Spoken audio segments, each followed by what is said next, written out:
أعوذ بالله من الشيطان الرجيم بسم الله الرحمن الرحيم إن الله لا يستحيي أن يضرب مثلا ما بعوضة فما فوقها فأما الذين آمنوا فيعلمون أنه الحق من ربهم وأما الذين كفروا فيقولون ماذا أراد الله بهذا مثلا يضل به كثيرا ويهدي به كثيرا وما يضل به إلا الفاسقين الذين ينقضون عهد الله من بعد ميثاقه ويقطعون ما أمر الله به أن يوصل ويفسدون في الأرض أولئك هم الخاسرون۔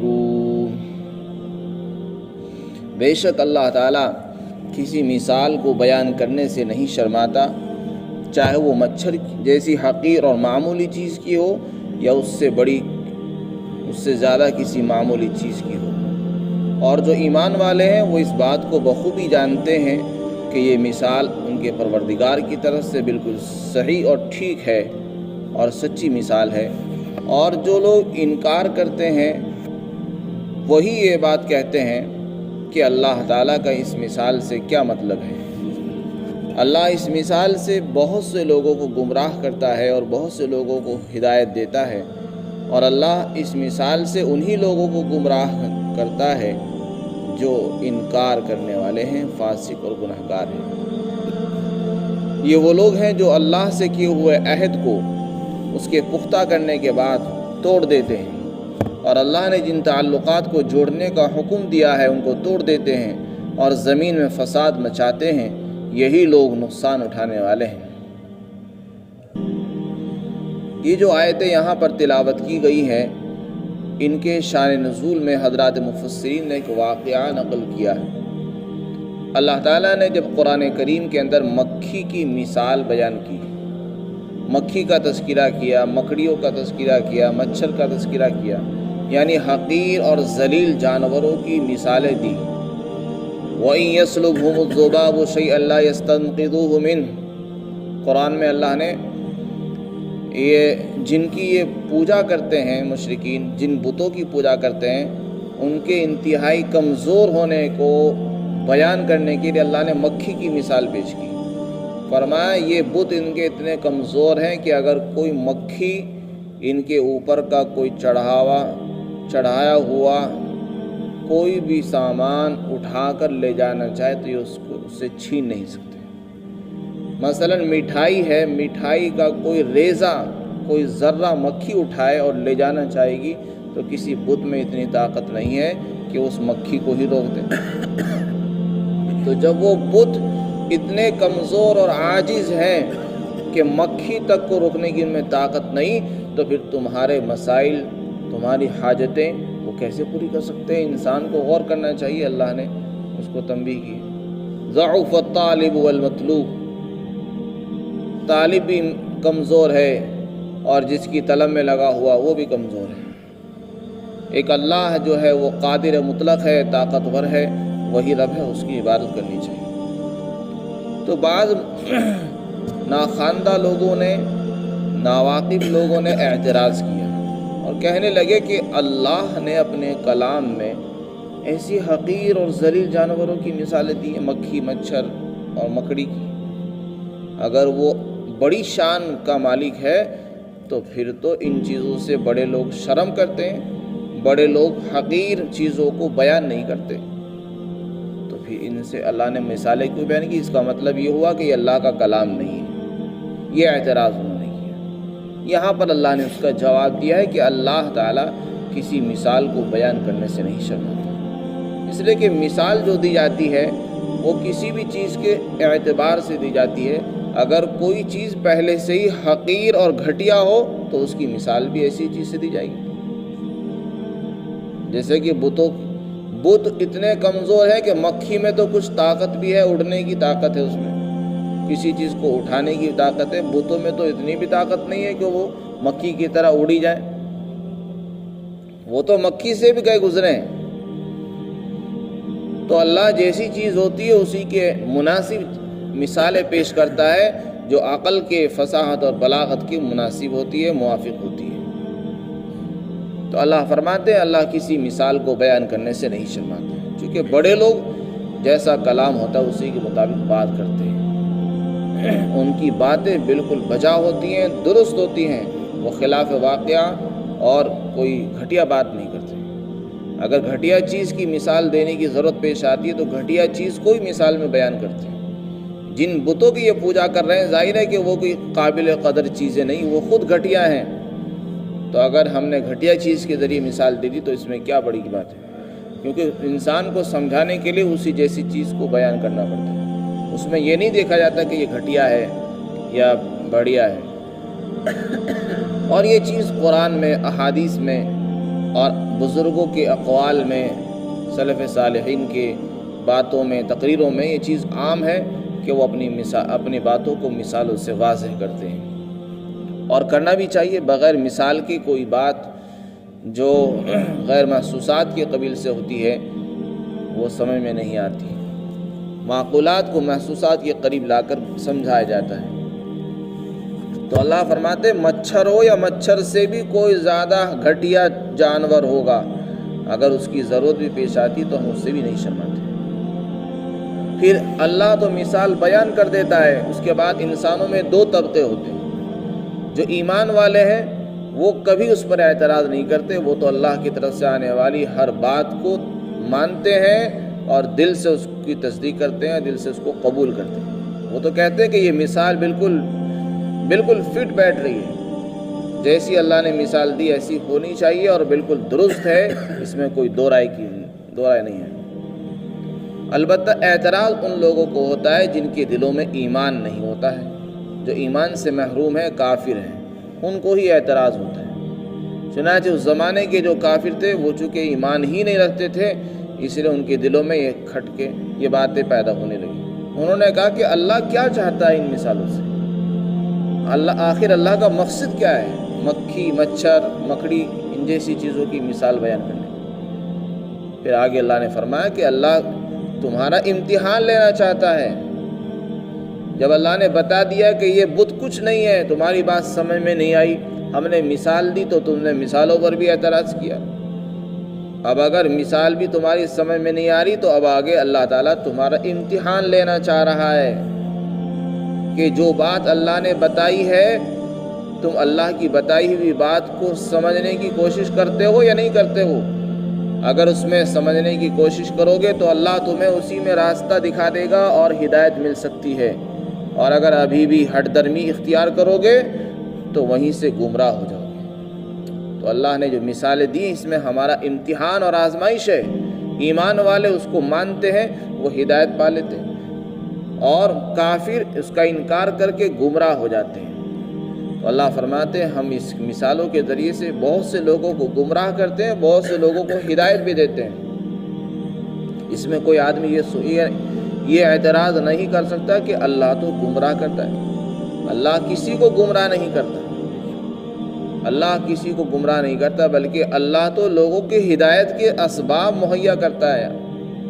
اور اللہ گمراہ کیسے کرتا؟ اگر اللہ کو گمراہ کرنا ہوتا تو قرآن کیوں نازل فرمایا؟ انبیاء جو اللہ نے لاکھوں انبیاء بھیجے ہیں ان کو کیوں بھیجتا ہے؟ یہ سارے انبیاء ہماری رہنمائی کے لیے اور ہماری ہدایت کے لیے تو آئے، ہمیں سیدھا راستہ بتانے کے لیے آئے۔ تو پھر انسان گمراہ کیوں ہوتا ہے؟ اللہ کیوں کہہ رہے کہ گمراہ کرتا ہے؟ اللہ فرماتے ہیں اللہ اپنی طرف سے کسی کو گمراہ نہیں کرتا ہے، اللہ تو انسان کا امتحان اور آزمائش کرتا ہے۔ لیکن جس آدمی نے یہ فیصلہ کر لیا ہے کہ مجھے کوئی بات ماننی نہیں ہے، مجھے ہر بات کا انکار کرنا ہے، تو پھر اس کی گمراہی میں کیا شک رہ جاتا ہے؟ اسے کون گمراہ نہیں کر سکتا؟ جب اس نے خود ہی گمراہ ہونے کا فیصلہ کر لیا ہے وہ تو گمراہ ہوگا ہی، اس کو اللہ گمراہ کرتا ہے۔ اس لیے اگلی آیت میں فرمایا کہ اللہ اسی کو گمراہ کرتے ہیں جو نافرمانی کرتا ہے اور فاسق ہے، ایسے لوگوں کو اللہ گمراہ کرتا ہے۔ اس سے پتہ چلا کہ ایمان والوں کو اللہ گمراہ نہیں کرتا ہے، ان کو کرتا ہے جو انکار پر تلے ہوئے ہیں۔ فاسق کے معنی کیا آتے ہیں؟ فاسق کے معنی آتے ہیں انکار کرنے والا، فسق کرنے والا۔ فاسق کے حضرت قاضی ثناء اللہ پانی پتی رحمۃ اللہ علیہ نے تفسیر مظہری میں درجات لکھی ہے، 3 درجے ہیں۔ فاسق ایک تو وہ ہے جو خدا کے حکم کا انکار کر دے، وہ تو کافر ہو جاتا ہے۔ اور قرآن میں اکثر جو فاسق کا لفظ استعمال ہوا ہے وہ کافر کے لیے ہی استعمال ہوتا ہے۔ کافر کو ہی فاسق کہتے ہیں کیونکہ وہ فسق اور فجور اور انکار کی وجہ سے فاسق اور کافر ہو جاتے ہیں۔ ایک وہ شخص ہے جو کبیرہ گناہوں کا ارتکاب کرتا ہے اور تو وہ بھی فاسق ہوتا ہے۔ اور تیسرے وہ ہے کہ جو چھوٹے گناہ کرتا ہے لیکن ان پر اصرار کرتا ہے، جمع رہتا ہے۔ تو اللہ فرماتے ہیں فاسق سے مراد یہاں کافر ہے۔ اللہ کافروں کو، انکار کرنے والوں کو ہی گمراہ کرتا ہے۔ اس لیے جب اللہ کی طرف سے کوئی چیز آئے، دین کی بات ہو، اللہ کا کلام ہو، احادیث ہو، اس کو ماننا چاہیے۔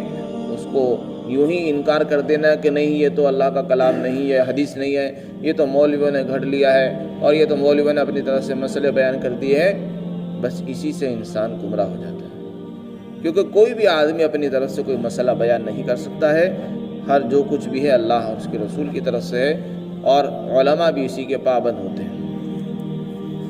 بہت سے لوگ ناواقفیت میں یہ کہہ دیتے ہیں کہ مسائل تو مولوی لوگ، علماء اپنی طرف سے گھڑ گھڑ کے بیان کرتے رہتے ہیں۔ کسی کو اس کا اختیار نہیں کہ وہ اپنی طرف سے مسائل بیان کرے، اور اس کی ضرورت ہی کیوں پیش آ رہی ہے کہ ہم اپنی طرف سے مسائل بیان کریں؟ علماء کو کیا ضرورت پیش آئی جب اللہ نے ہمیں آسمانی دین دیا ہے، شریعت، روشن شریعت ہمارے پاس موجود ہے، قرآن ہمارے پاس ہے، حدیث ہمارے پاس موجود ہے، اس کے ہوتے ہوئے بھلا نئے نئے مسائل گھڑنے کی ضرورت ہی کیا؟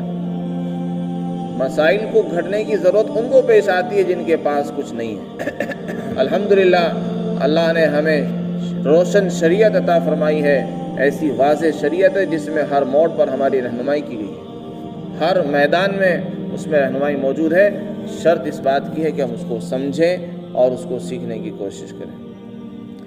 آگے اللہ نے فاسق لوگوں کی 3 صفتیں بیان کی، فاسق لوگوں کے 3 عمل بیان کیے۔ فرمایا ایک عمل تو ان کا یہ ہے کہ یہ اللہ سے کیے ہوئے عہد کو پختہ کرنے کے بعد توڑ دیتے ہیں۔ اللہ سے عہد کرنے کے بعد توڑ دینے کا کیا مطلب ہے؟ پہلی بات تو یہ سمجھنے کی کہ اللہ سے کون سا عہد انہوں نے کیا۔ عہد کے معنی وعدے کیا تھے؟ حضرات مفسرین نے فرمایا کہ عہد اللہ سے مراد یا تو وہ والا وعدہ ہے جو اللہ نے تمام روحوں سے لیا تھا۔ انسانوں کو پیدا کرنے سے پہلے اللہ نے تمام ارواح کو، تمام انسانوں کی روحوں کو جمع کیا ایک جگہ، اور پھر ان سے کہا الست بربکم، کیا میں تمہارا رب اور پالنے والا نہیں ہوں؟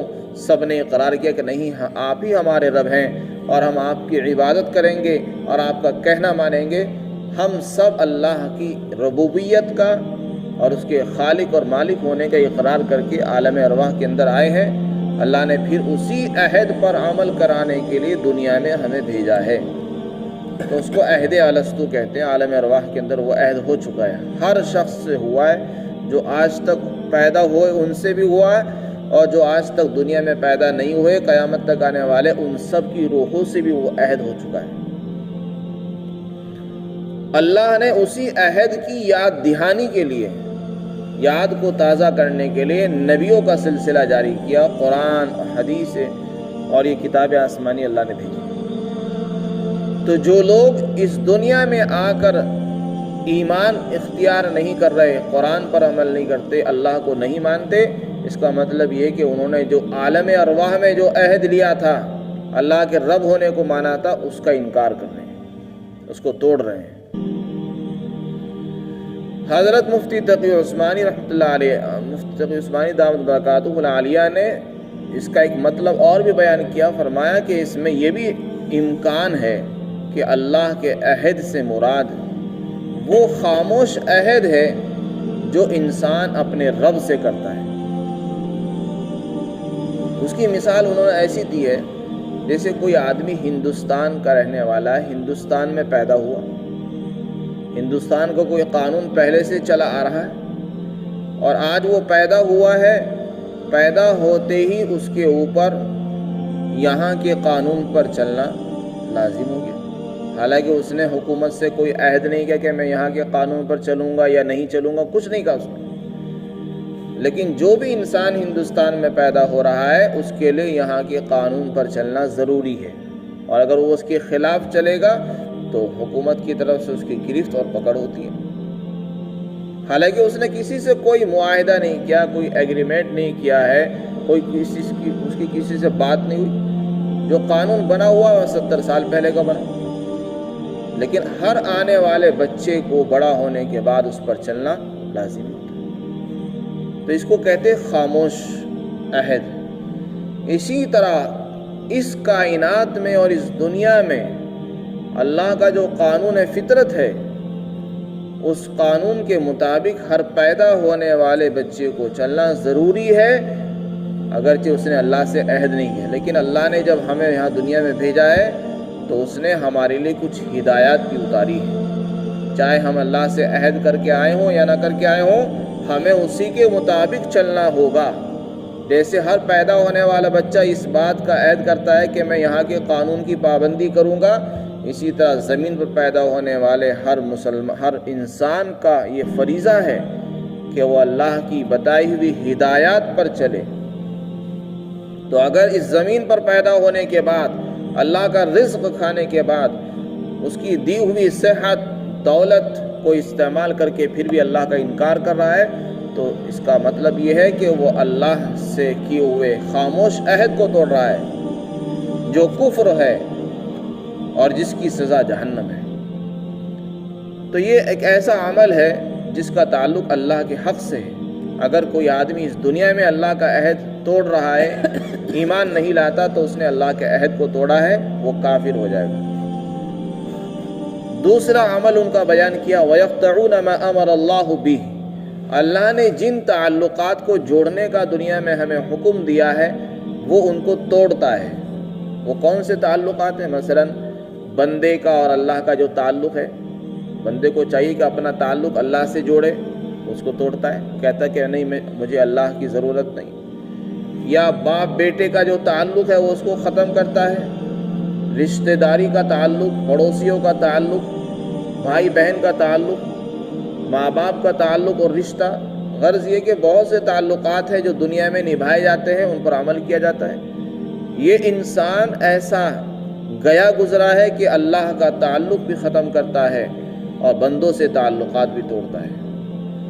تو یہ حقوق العباد سے تعلق رکھتا ہے، یہ بھی بڑا گناہ ہے۔ پھر تیسرا عمل بیان کیا کہ وہ زمین میں فساد مچاتے ہیں۔ زمین میں فساد مچانے کا مطلب یہ ہے کہ اللہ نے جن چیزوں کے کرنے کا ان کو حکم دیا اس کو پورا نہیں کرتے۔ مثلا یہ بتائے کہ پڑوسی کا یہ حق ہے، پڑوسی کو تکلیف نہ پہنچائیں، پڑوسی کو ہماری طرف سے کوئی ایذا نہ پہنچے، رشتہ داروں کو کوئی تکلیف نہ پہنچائے، زبان سے کچھ نہ کہے ان کو، اپنے عمل سے، اپنی ذات سے، اپنے کردار سے کسی طرح کی کوئی تکلیف ان کو نہیں پہنچنی چاہیے۔ یہ ہر شخص کی ذمہ داری ہے اور یہ اسلامی ارکان میں سے، اسلام کے احکامات ہیں۔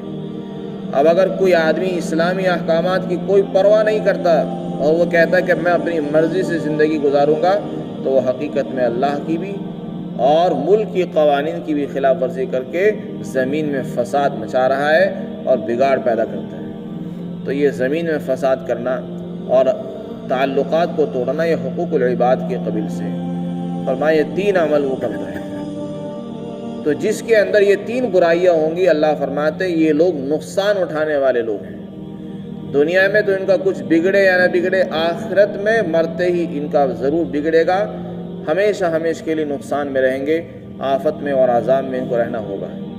اس لیے اگر ہم دونوں جہاں کی کامیابی چاہتے ہیں تو ہمیں اپنے خالق کو پہچاننا ہوگا کہ ہمیں کس نے بنایا، کون ہمارا رب ہے، وہ کیا چاہتا ہے، اس نے ہمیں دنیا میں کیوں بھیجا ہے۔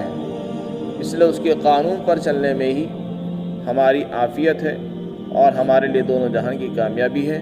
اللہ ہم سب کو سمجھ بوجھ عطا فرمائے اور ان کی ہدایات کے مطابق عمل کی توفیق نصیب فرمائے۔